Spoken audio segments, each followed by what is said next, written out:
బండారు శ్రీనివాసన్ గారి మరణ స్మరణార్థంగా ఈరోజు అన్నదానం ఏర్పాటు చేసిన శ్రీనివాస్ గారి సతీమణి బండారు శైలజ గారికి మరియు వారి కుటుంబ సభ్యులకు మా ప్రేరణ శిక్షణ సేవా సమితి తరపున హృదయపూర్వక కృతజ్ఞతలు తెలియజేస్తున్నాము.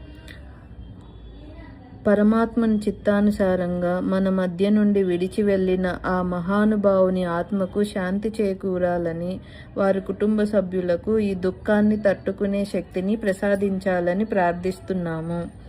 ఇలాంటి సమయంలో కూడా దాన ధర్మాలకు ప్రాధాన్యత ఇచ్చి సమాజానికి ఆదర్శంగా నిలిచినందుకు మీ కుటుంబానికి ప్రత్యేక అభినందనలు. ఈ పుణ్యకార్యానికి సహకరించిన ప్రతి ఒక్కరికి మనస్ఫూర్తిగా ధన్యవాదాలు తెలియజేస్తున్నాము. ఈ అన్నదాన ఫలితంగా పరమాత్మని ఆశీస్సులు మీ కుటుంబంపై ఎల్లప్పుడూ ఉండాలని మనసారా మన ప్రేరణ శిక్షణ సేవా సమితి ద్వారా కోరుకుంటున్నాము.